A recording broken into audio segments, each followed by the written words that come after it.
नमस्कार दोस्तों, वापस आप लोगों का स्वागत है मेरे channel make commerce easy with Shubhro. तो दोस्तों, आज हम क्या सीखने वाले हैं? आज हम सीखने वाले हैं किस प्रकार से हम लोग एवरेज निकालेंगे in class interval. Class interval क्या होता है वो 1 मिनट में समझते हैं। जैसे कि आपको सामने दिख रहा होगा, रेवेन्यू ये बता रहा है 0 से 10 लाख के बीच में लगभग 2 स्टोर्स है जो इतना कमाते हैं, 0 to 10 lakhs। ऐसे ही 10 से 20 लाख के बीच में 5 स्टोर्स, 20 से 30 में 7, 30 से 40 में 8 और 40 से 50 में 3। मतलब इतने लाख रुपए कमाने वाले कितने स्टोर्स हैं।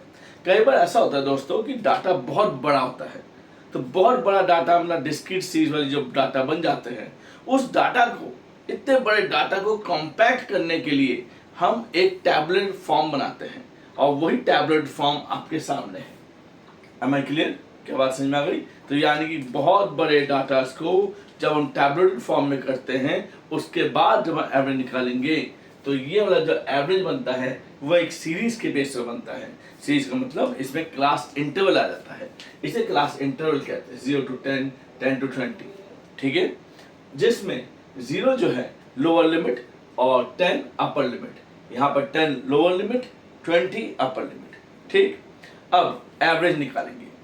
नॉर्मली दोस्तों एवरेज जो है हम फिलहाल निकाल तो रहे हैं इंटरवल की मदद से, लेकिन एक्चुअल में जो रॉ डाटा का एवरेज निकालेंगे और रॉ डाटा को टैबलेट करने के बाद जो एवरेज निकालेंगे, दोनों ज्यादातर केस में बराबर नहीं होंगे।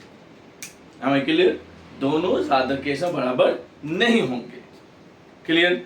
चलिए, लेकिन फिर भी हमें करना है क्योंकि आपका करिकुलम में भी दिया हुआ है। हम इस एवरेज को 2 तरीके से निकालेंगे, एक डायरेक्ट मेथड और एक इनडायरेक्ट, जिसे कि हम शॉर्टकट मेथड कह रहे हैं।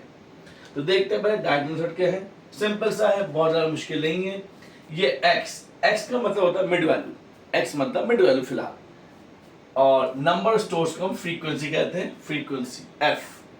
खैर, तो 0 to 10 में इनका मिड वैल्यू क्या होगा? 0 + 10 डिवाइडेड बाई 2। तो यहाँ पर 5 लिख देते हैं। 10 + 20 डिवाइडेड बाई 2 15। ऐसे यहाँ पर 25, ये 35 और ये 45। ठीक दोस्तों, अब कुछ नहीं करना, f इंटू एक्स, ये f है जो मैं बता चुका हूँ। नंबर ऑफ स्टोर्स को हम f कहते हैं। जहां पर भी नंबर्स होंगे हम उसे f ही कहेंगे, frequency. 2 5s are 10, 5 into 15 75, 25 into 7 175, 8 5 40 0 4 8 24 28, and 5 15 4 13. Now add 5 10 15 5 1 4 12 19 20 27 27 7 2 3 5 6 675। और अब डायरेक्ट मेथड से मैं फॉर्म 2 लिख चुका हूँ। 675 मैं यहाँ लिख देता हूँ, 675 डिवाइडेड बाय फ्रीक्वेंसी। तो फ्रीक्वेंसी आप टोटल कीजिए करेंगे, 2 5 7 and 14 and 8 22 and 3 25। so divided by 25। क्या मेरी बात समझ में आ गई? Am I clear to everyone? तो हम सॉल्व करेंगे। 25 2s are 50, 175 and 25 7s are 175। तो यानी कि इस डाटा का एवरेज जो है वो कितना है? 27। अब हम देखते हैं कि हम इसी नंबर को, हम इसी एवरेज को दोबारा हमें मिलता है या नहीं मिलता।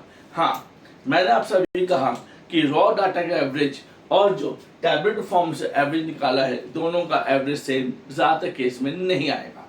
लेकिन जब आप एक ही सवाल को 2 अलग अलग तरीके से करेंगे, जैसे एक डायरेक्ट मेथड और एक इनडायरेक्ट मेथड या स्टेप डेविएशन मेथड, तब हर हाल में दोनों का एवरेज सेम आएगा।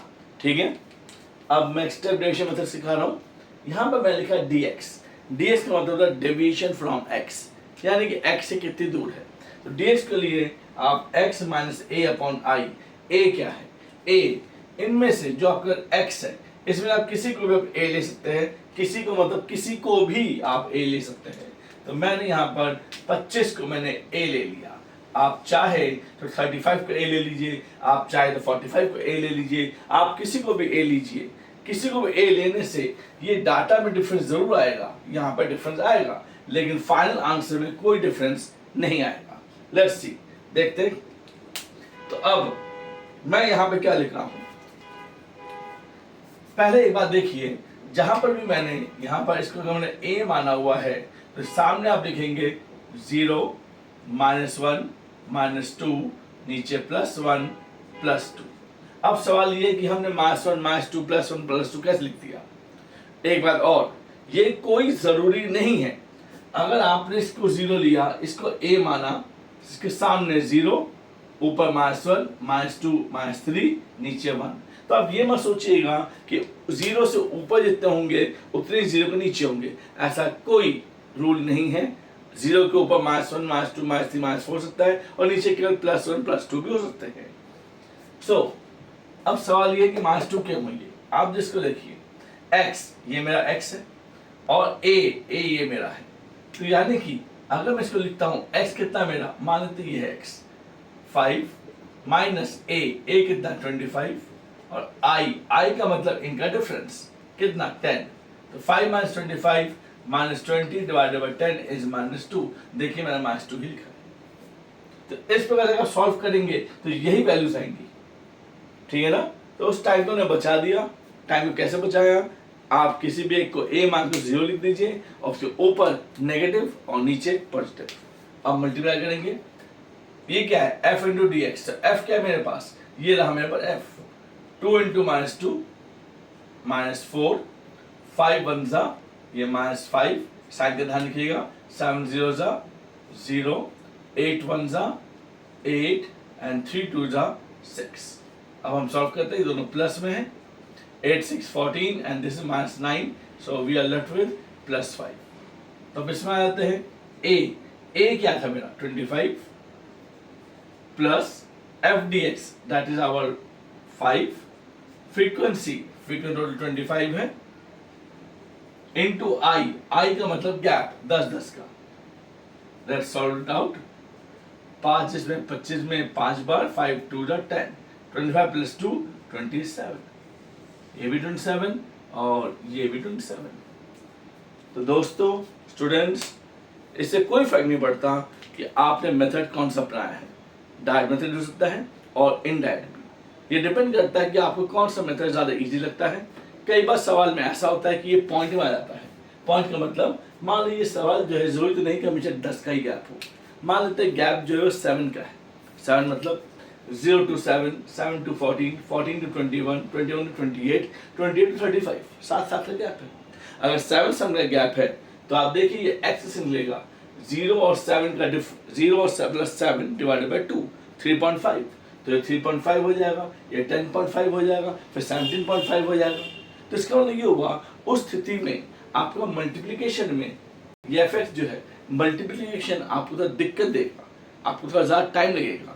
दिक्कत का मतलब है कि टाइम थोड़ा ज़्यादा लगेगा, तो उस टाइम को बचाने के लिए आपको शॉर्टकट मेथड आपको सीखना ही पड़ेगा। Am I clear? तो दोस्तों आज आप यहाँ तक कीजिए, कोई भी सवाल हो आप ज़रूर पूछेंगे, कमेंट करके ज़रूर बताएंगे, और तब तक के लिए मत भूलिएगा शेयर, सब्सक्राइब, और ये तो करेंगे और दोस्तों को भी ज़रूर भेजेंगे, ठीक है। Don't forget to write your comments. Thank you all, have a nice day.